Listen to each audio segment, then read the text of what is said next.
Welcome back, guys. As always, if you're new here, consider subscribing, leave a like if you enjoy, comment below what you'd like to see next.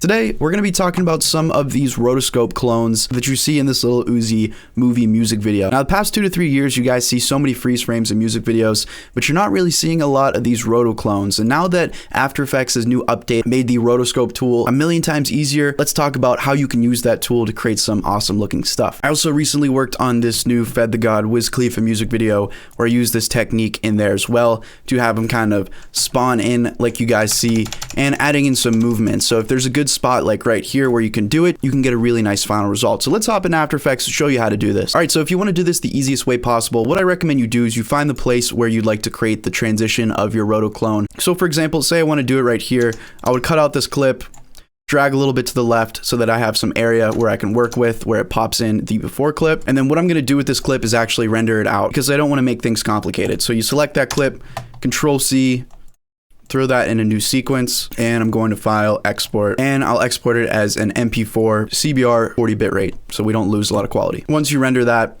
we'll drag that back in. But once you have that in there, you right click and replace with After Effects composition. All right, so once you have your clip in After Effects, this is why I like to render it first. I don't have to sort through the composition. It's just one steady clip. Double click on it so that we're in a layer, grab your Rotobrush tool, and you go ahead and start drawing in the area that you'd like to mask. Hold down Alt on your keyboard and you can delete parts of this mask, and you want to try and get that purple line around the outside. So once you have the line around your subject, over on the left, we can bump up a little bit of feather if you'd like. And now you use the page up and page down keys on your keyboard to move frame by frame. So you want to move over one frame, and if any of this gets messed up, like for example, the fingers, you just come in here and make your adjustments. It's happening pretty fast, so it doesn't have to be perfect. But as you see here, I made all my adjustments because we exported it out at the beginning. I don't have to go through here and change the timing with this gray box like you usually would with rotoscoping. All I need to do is click this freeze button. So easy as that. That's the main bread and butter of creating the clones. Now let's talk about some of those little Lil Uzi variations that you saw in the music video. So always click over to composition. If you're in your layer, you're still going to see the roto view. Click comp, and now you can see what it looks like masked out. If you need to clean it up a little bit, you can add or lower the feather. You can reduce chatter by bumping that up. What I like to do to start, I'll click page down for a few frames. I'll click Control Shift D to split it. And then I'll add in a little bit of exposure here just so it kind of spawns and glows. So it kind of shoots in just like that. So to add that, you just go to your effects and presets. You can use glow, but I'm going to use exposure. So drop that onto your clip. And then all you need to do is crank up that exposure like crazy. Keyframe the exposure.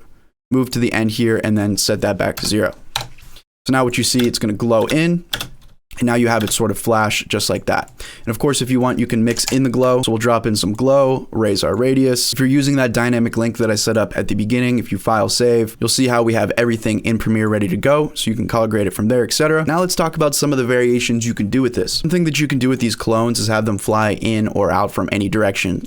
So for example, in this clip, you see it kind of popping in, flying back out. Let's go ahead and set that up. To do that in After Effects, all you need to do, let's click open our transform options here. We're going to drag a little bit and we're going to go ahead and set all these keyframes. So just click and drag down for your little toggle animation switch. And then let's drag back to the beginning. Take our position and just move it however you like. So I'll move it to the right. So you have a little animation of this just flying in. Now you want to add that motion blur like you saw in the original video. You don't want to just have this kind of crisply flying in. So to do that, it's super easy. You'll see this switch here enables motion blur for the comp. Enable that. Make sure that this motion blur switch is also on for the layer. If you're not seeing that, just click toggle switches and modes. So we'll put that on. Now you see instantly how we have that motion blur in there. If you want to change the motion blur, you go up to composition, comp settings, and then you go to advanced and you can change how much you want there with the shutter angle. So just like that, we'll click file save and we'll check how that looks in Adobe Premiere. And there you go. All right, so what we showed you before was using rotoscope for a transition. Now let's talk about creating these clones and adding different effects onto them. So we'll talk about this and some of the other ones that you see throughout the video. So you can see how you can use rotoscoping to create a bunch of different behind the back effects. I'm going to make a separate tutorial talking about this where we have these kind of animated in glowing logos. So make sure you guys stay updated for that. I'm also going to be talking about 3D characters, etc. Blah, blah, blah. We're going to rotoscope it using the same steps that I showed you earlier. And then we're going to apply some effects that you saw in the Lil Uzi video.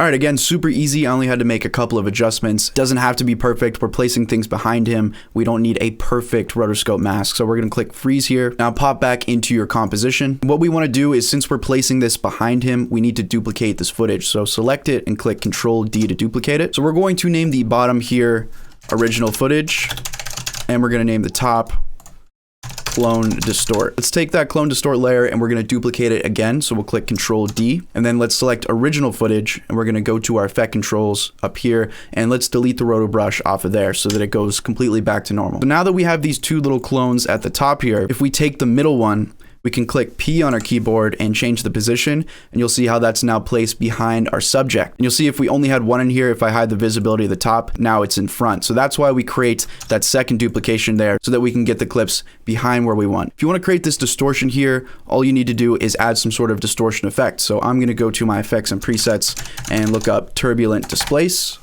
and we'll place that there. And then if you start cranking up these settings, you'll see you'll be able to create something very similar. You can also animate these settings. So you just click and drag down at your starting position, drag a bit, you can change how this looks, and now whenever you drag through, you'll have this animated clone distorting in the back. I talked about a lot of this in my behind the back tutorial I posted a few years ago, some of the different ways where you can use distortion, but now we're adding rotoscoping into the mix so that it's really following along with the original path of our subject. So once you have everything set up like this, you can add some other effects. So let's delete the distortion. You can use the Sapphire Flicker plugin, bump up your amplitude, and there you go. You're going to have a flashing clone in the back. Now, if you don't have Sapphire, which many of you probably don't, you can also just use an exposure effect like we did before to spawn in our clone. Keyframe it, move a couple of frames, bump that up, move a couple frames, bump that down.